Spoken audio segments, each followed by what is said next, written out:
اللہ پاک نے حضور اکرم صلی اللہ علیہ وسلم کو خطاب کر کے ارشاد فرمایا ہے کہ آپ منافقوں کے لیے مغفرت کی دعا کریں یا نہ کریں. اگر آپ 70 مرتبہ بھی ان کے لیے مغفرت کی دعا کرو گے تو اللہ ان کو معاف ہرگز نہیں کرے گا. اب جو منافقوں کا سردار تھا عبداللہ ابن ابی ابن سلول، بہت خطرناک دشمن اسلام ہے. جب بھی اس کو موقع ملتا تھا حضور اکرم صلی اللہ علیہ وسلم کو تکلیف دینے کا، مسلمانوں کو تکلیف دینے کا، اس موقع کو یہ کھوتا نہیں تھا، جہاز سے جانے نہیں دیتا تھا، فوراً آگے بڑھ کر مسلمانوں کو حضور اکرم صلی اللہ علیہ وسلم کو تکلیف دیا کرتا تھا. بہت زیادہ تکلیفیں اس نے دی، بہت زیادہ، بہت ستایا، بہت ستایا. حتیٰ کہ جب مر گیا تو ان کا ایک بیٹا تھا، اس کا نام بھی عبداللہ تھا، باپ کا نام بھی عبداللہ، بیٹے کا نام بھی عبداللہ. تو بیٹا مسلم اور کامل ایمان والا مسلمان تھا، مخلص مسلمان. وہ آ کر کہنے لگا اللہ کے رسول، میرا باپ آپ کو بہت تکلیف پہنچایا، مجھے معلوم ہے. میری ایک گزارش ہے کہ آپ اپنا جبہ جو آپ کے جسم اطہر سے لگا ہوا ہے، جسم اطہر پہ جو چپکا ہوا ہے، وہ جبہ آپ مجھے اتار کر دیجئے. اس کے اوپر والا کپڑا نہیں، جسم سے جو لگا ہوا ہے وہ کپڑا مجھے اتار کر دیجئے، میں اپنے باپ کو اس میں کفن دوں گا. حضور اکرم صلی اللہ علیہ وسلم نے وہ جبہ اتار کر دیا.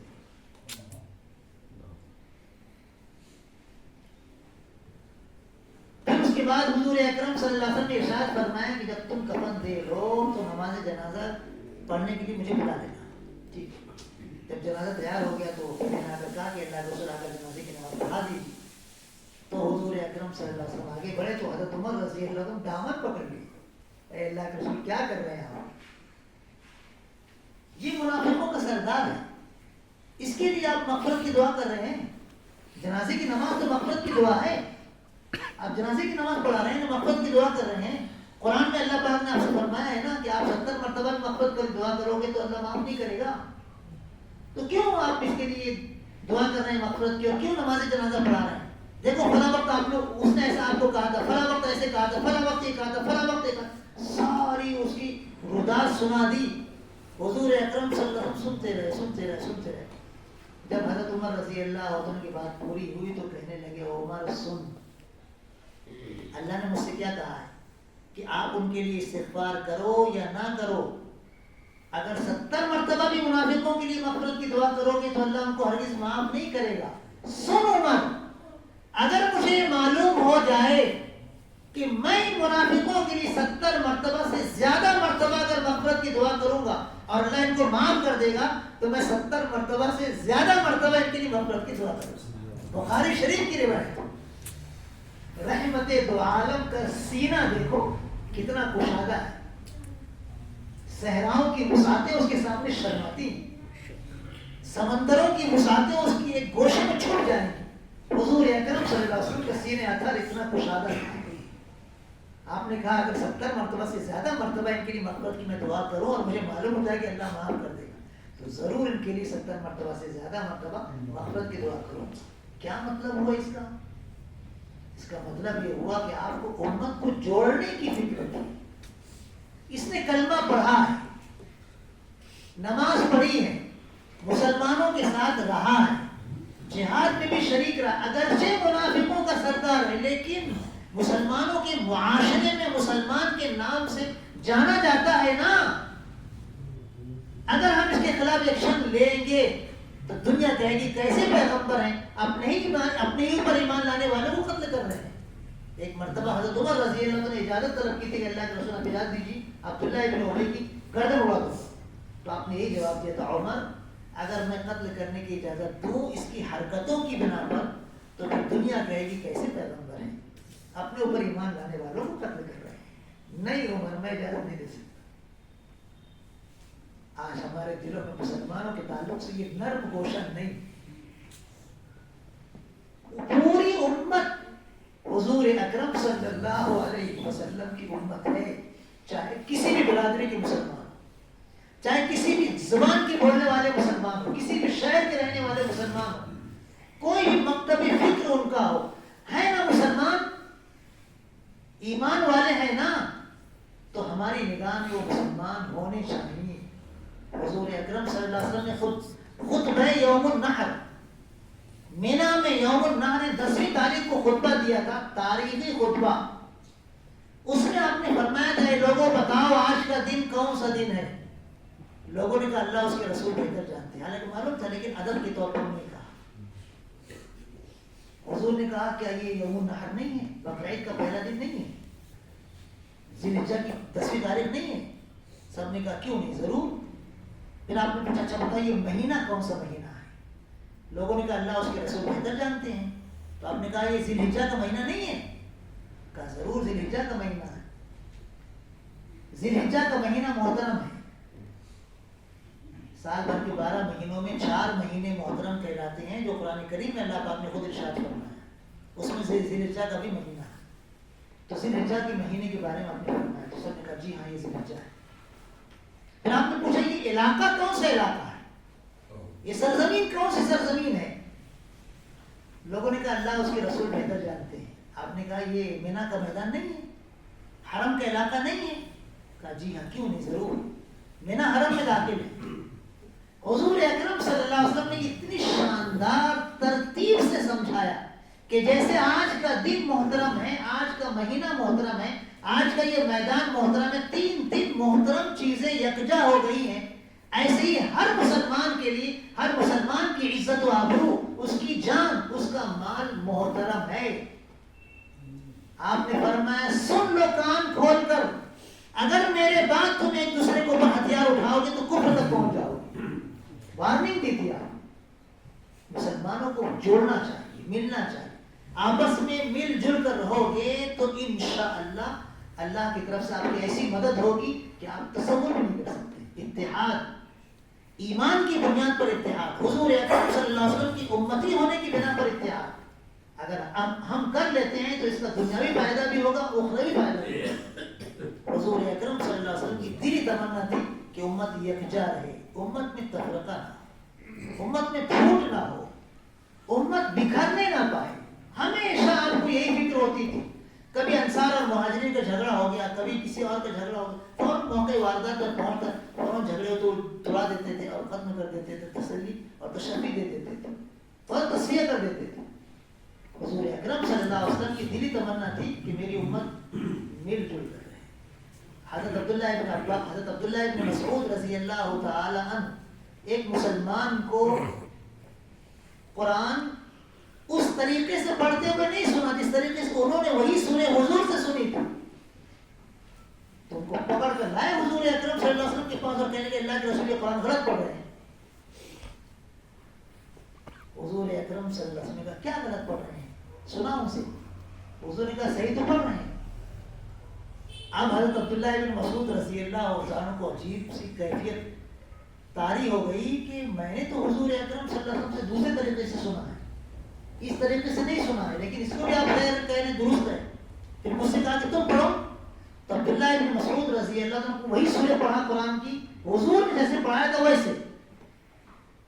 تو حضور نے کہا تم بھی صحیح پڑھ رہے ہو. آپ تو اور زیادہ ان کو شبوں کو شبہات نے گھیر لیا، وہ بھی صحیح یہ بھی صحیح، ایسے کیسے ہو سکتا ہے.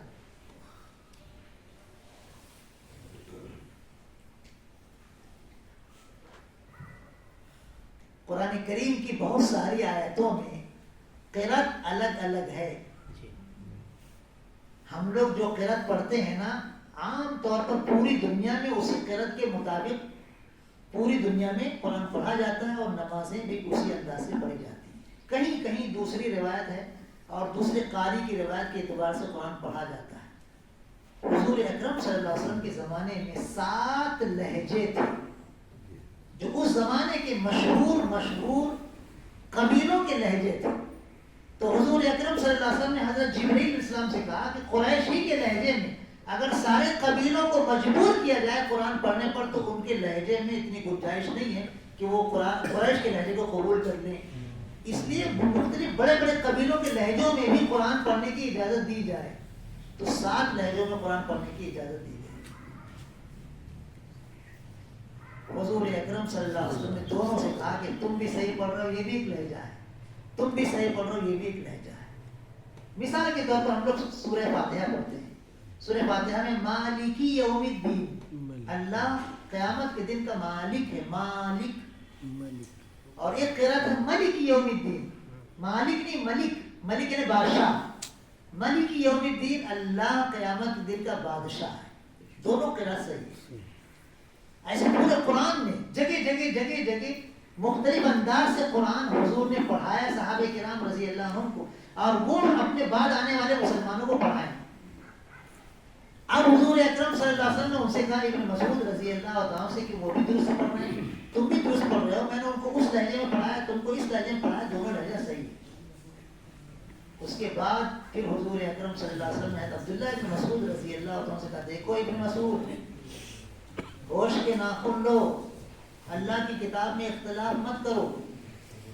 آپ نے نصیحت فرمائی جو آج مسلمانوں کو اپنے دامن میں گرہ کی طرح باندھ لینا چاہیے۔ آپ نے فرمایا دیکھو ابن مسعود، اللہ کی کتاب میں اختلاف مت کرو، تم سے پہلی امت یہود و نصارہ اللہ کی کتاب میں اختلاف کرنے کی وجہ سے ہلاک ہو گئی، اگر تم بھی اختلاف کرو گے تو تم بھی ہلاک ہو گے۔ اس کا مطلب یہ ہوا کہ ہمارے درمیان اتحاد ہونا چاہیے، اختلاف نہیں ہونا چاہیے۔ اگر اختلاف ہے تو دل صاف ہونا چاہیے، دل میں ایک دوسرے کا احترام ہونا چاہیے، بدگمانی نہیں ہونی چاہیے، شکوک و شبہات نہیں ہونا چاہیے، دل صاف رہنا چاہیے، ٹھیک ہے، کوئی بات نہیں۔ حضرت ابو ہریرہ رضی اللہ عنہ جب وضو کرتے تھے تو یہاں تک ہاتھ دھوتے تھے، بغل تک، اور پیر یہاں گھٹنے تک دھوتے تھے۔ کسی نے دیکھ لیا کہ ارے ابو ہریرہ یہ عجیب و غریب وضو تم کہاں سے لائے ہو؟ تو انہوں نے کہا منتہی الحلیہ۔ کیا جواب تھا؟ منتہی الحلیہ۔ حضور اکرم صلی اللہ علیہ وسلم سے کسی نے پوچھا کہ اللہ کے رسول، حشر کے میدان میں آپ اپنے حوض کوثر سے اپنی امت کو کوثر کا پیالہ دیں گے تو دوسری امت کے لوگ بھی آ جائیں گے، لائن میں کھڑے ہو جائیں گے، تو آپ کیسے پہچانیں گے کہ آپ کا امتی اور آپ کا امتی یہ نہیں ہے؟ آپ صرف اپنی امت کو دیں گے، دوسروں کو بھی دیں گے؟ کہا نہیں، صرف میں اپنی امت کو دوں گا، تو پھر دوسرے اگر لائن میں لگے تو کیسے پہچانیں گے؟ تو حضور نے کہا میں آسانی سے پہچان لوں گا۔ میری امت جب وضو کرتی ہے تو وضو کرتے وقت جتنے اعضاء اس کے گیلے ہوتے ہیں اس دن وہ چمک رہے ہوتے ہیں، حلیہ کا مطلب چمک۔ تو حضرت ابو ہریرہ رضی اللہ عنہ کہتے ہیں کہ میں چاہتا ہوں کہ قیامت کے دن میرا ہاتھ یہاں تک چمکے، دوسروں کا کوہنی تک چمکے گا تو میرا یہاں تک چمکنا چاہیے، اور دوسروں کا پیر ٹخنے تک چمکے گا تو میرا گھٹنے تک چمکنا چاہیے۔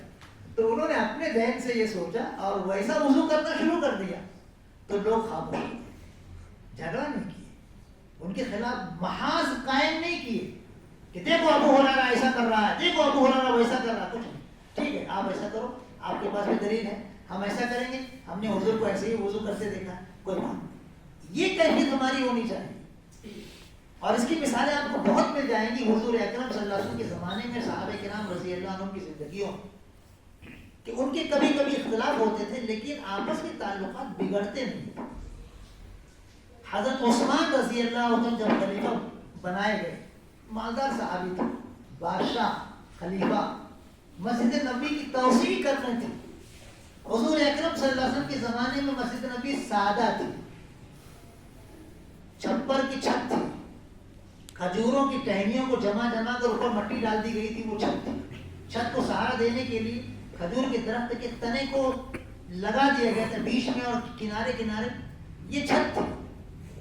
دیواروں میں کچی اینٹ اور پتھر کو مٹی سے دیوار اٹھا کر بنا دیا گیا تھا، زمین پر کوئی بچھی ہوئی چیز نہیں تھی، ریت تھی، مٹی تھی۔ یہ مسجد نبوی تھی سادہ، کوئی سردی کا انتظام نہیں، گرمی کا انتظام نہیں، بارش کا انتظام نہیں۔ حضرت عمر رضی اللہ، حضرت ابوبکر صدیق رضی اللہ عنہ کے زمانے میں بھی مسجد کی توسیع ہوئی، سادہ ہی رہی۔ حضرت عمر رضی اللہ عنہ کے زمانے میں مسجد کی توسیع ہوئی، سادہ ہی رہی۔ لیکن حضرت عثمان رضی اللہ تعالی عنہ کو جب زمانے خلافت آیا، تم اپنی جیب سے خرچ کر کے مسجد نبوی کی چھت کو ساگوان کی لکڑی تراش کر کے بہترین انداز میں پٹائی دی، بہت خوبصورت چھت بنائی ساگوان کی لکڑی کی، اور ستون جو لگایا ہے تو وہ پتھروں کی بڑی بڑی چٹانیں تھیں، چٹانوں کو تراش کر کے بڑے بڑے ستون پتھروں کے نصب کیے گئے۔ اب مسجد نبوی پختہ نظر آ رہی، سادہ اور کچی نظر نہیں آ رہی۔ تو کسی نے کہہ دیا امیر المومنین حضور اکرم صلی اللہ علیہ وسلم کے زمانے میں، حضرت ابوبکر اور حضرت عمر رضی اللہ تعالی عنہما کے زمانے میں مسجد کچی تھی، سادہ تھی، تم پکی کیوں بنائی؟ انہوں نے کہا دیکھو میں نے حضور اکرم صلی اللہ علیہ وسلم سے یہ حدیث خود سنی ہے. آپ نے فرمایا جو اللہ کے لیے مسجد بنائے گا اس کے لیے اللہ ویسا ہی گھر جنت میں بنائے گا، ویسا ہی مثلہ، یہ لفظ انہوں نے سنایا. تو میں چاہتا ہوں کہ میں پختہ مسجد بناؤں، عالیشان مسجد بناؤں، تاکہ جنت میں میرا محل بھی عالیشان رہے. یہ انہوں نے دلیل پیش کی جو حضور کی حدیث کی روشنی میں تھی. سارے لوگ مطمئن ہو گئے ٹھیک کوئی بات بنا. کوئی اختلاف نہیں کیا کہ یہ بادشاہ وقت کیا کر رہے ہیں اور یہ عثمان غنی کیا نئی نئی بدعات ایجاد کر رہے ہیں، کچھ بھی نہیں. یہی ہمارے معاشرے میں بھی ہونا چاہیے کہ ایک دوسرے کے ساتھ ہم مل کر رہیں، دل ہمارے صاف رہیں. کچھ تھوڑا سا آپس میں نقطۂ نظر کا فرق ہو جائے کوئی بات نہیں. ہم گھر میں رہتے ہیں، کوئی چاول کھاتا ہے کوئی چاول نہیں کھاتا ہے، کسی کو شوگر کی بیماری وہ چاول نہیں کھاتا ہے، وہ میٹھی چائے نہیں پیتا ہے، وہ میٹھا کیا کہتے ہیں کوئی حلوہ وغیرہ نہیں کھاتا، مٹھائی اور نہیں کھاتا، اور دوسرے کھاتے رہتے ہیں. جب تک کبھی ان میں کچھ بدگمانی ہوتی ہے کیا؟ ان میں کوئی دل کا کیا کہتے ہیں محل کچھ رہتا ہے؟ کچھ بھی نہیں رہتا. ٹھیک ہے آپ ایسا کرو، ہم ایسا کرتے ہیں. آپ کو تیز مرچ چاہیے آپ تیز مرچ والا سالن کھا لو، ہم پھیکا کھاتے ہیں پھیکا کھائیں. جب گھر میں مختلف اطوار اور مختلف اعمال کی بنیاد پر ہمارے کوئی بھید بھاؤ نہیں ہوتا تو پھر ہمارے مسلک کی بنیاد پر کیوں ہمارے درمیان اتنے اختلافات ہیں، اتنے اختلافات ہیں، اتنے جھگڑے ہیں کہ اس وقت پولیس ڈپارٹمنٹ میں مسلمانوں کی شبیہ بگڑ گئی. وہ کہتے ہیں کہ مسلمان مل جل کر رہنے والی قوم نہیں ہے. جب دیکھو جب ان کے جھگڑے ہوتے رہتے ہیں. قرآن میں جاؤ تو مسلمان عورتیں، مسلمان مرد گھریلو جھگڑے لے کر پہنچے، وراثت کا جھگڑا لے کر پہنچے، آپس کے لڑائی جھگڑے کا جھگڑا لے کر پہنچے ہیں. یہ قوم مل جل کر رہنے والی قوم نہیں ہے. حالانکہ یہی قوم ہے پوری دنیا میں جو مل جل کر رہنے والی، بھائی بھائی بن کر رہنے والی ہے. اور میں نے ایک آیت اور آپ کے سامنے پڑھی تھی سورہ حجرات کی، انما المؤمنون اخوہ، سارے مسلمان بھائی بھائی. انما استعمال کیا اللہ کا، انما یعنی بے شک مسلمان بھائی بھائی ہی ہیں. ان کا آئی کارڈ ہے، ان کی شناخت ہے، ان کی پہچان ہے بھائی بھائی رہنا. انما المؤمنون اخوہ، قرآن کریم کی آیت ہے سورہ حجرات کی. اللہ پاک فرماتا ہے سارے مسلمان یقیناً بھائی بھائی ہی ہیں. اگر کبھی جھگڑا ہو جائے پاس دیکھو آپس میں صلح کرو. یہ چیز ہمارے درمیان اگر آ جائے تو ہم اس وقت طاقتور ہو جائیں گے. ہم مل جل کر رہنا سیکھیں، اللہ کو ایک مانے، ہماری آخرت سنور جائے گی. مل جل کر رہیں گے ہماری دنیا سنور جائے گی. اللہ نے اتحاد میں جو قوت رکھی ہے وہ تشدد اور تفرق میں نہیں ہے، بکھر کر رہنے میں. آپ دیکھو تسبیح کی بہت پیاری ایک شکل ہے، ہم اس کو ادب و احترام سے سبحان اللہ، الحمدللہ، اللہ اکبر، لا الہ الا اللہ، اللہم صلی علی محمد وعلی آل محمد کما صلیت علی ابراہیم وعلی آل ابراہیم انک حمید مجید. درود پاک پڑھتے ہیں، اللہ کا ذکر کرتے ہیں. اس تسبیح کے دانے کب تک؟ جب تک وہ دانے مل جل کر ایک لڑی بنائے ہوئے ہیں تب تک. اور جہاں یہ تسبیح کے دانے بکھرتے ہیں تو ہم ان کو اٹھا کر پھر ایک ایک دانے کو کھینچ کے پڑھتے ہوتے نہیں ہیں، اس کو ایک طرف رکھ دیتے ہیں پھر دوسری تسبیح تلاش کرتے ہیں. اس کا مطلب اگر ہم بکھر گئے تو ہماری ضرورت نہیں رہی، ہم کو ہٹا کر دور کر دیا جائے. اللہ کسی کا محتاج نہیں. ہم اگر اللہ کے دین کے وفادار رہیں گے، اللہ کے دین پر قائم رہیں گے تو اللہ اپنی نصرت کا رخ ہم پر ہماری طرف پھیر دے گا. اور نہیں تو اللہ کو ہماری ضرورت نہیں ہے، اللہ ہم کو ہٹا کر دوسری قوم کو لا کر کھڑا کر دے گا. قرآن بہت اللہ پاک نے وارننگ دی ہے، اگر تم نے منہ موڑا ایمان سے اور تم نے دین اور شریعت سے منہ موڑا تو یاد رکھو اللہ تم کو یہاں سے بدل کر دوسرے قوم کو لا کھڑا کرے گا جو تم جیسے نہیں ہوں گے، تم سے اچھے ہوں گے. اور تاتاریوں کو اللہ نے ایمان کی دولت دی جو مسلمانوں کے بہت شدید دشمن تھے، گاجر مولی کی طرح مسلمانوں کو کاٹتے چلے جاتے تھے، لیکن اللہ نے ان کو ایمان کی دولت دی اور کئی صدی تک انہوں نے اسلام کا جھنڈا پورے عالم میں لہرایا ہے.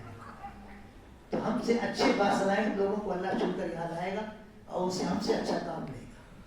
تو اس سے بہتر ہے کہ ہم ہی اچھے ہو جائیں تاکہ ہم باقی رہیں. ہماری بقا دین سے ہے، ہماری بقا ایمان سے ہے، ہماری بقا آپس میں مل جل کر رہنے سے، ایک دوسرے کا خیر خواہ بنے رہنے سے. اختلاف میں ہم باقی نہیں رہ سکتے، ہم کبھی زندہ نہیں رہ سکتے. اختلاف ہمیں بالکل تباہ و برباد کر کے رکھ دے گا. ہم ایک دوسرے کے خیر خواہ بنیں بس یہی چند باتیں تھیں. 9 بجے تک تو میں نے مولانا سے کہا تھا کہ مجھے آپ 9 بجے اجازت دے دیجیے.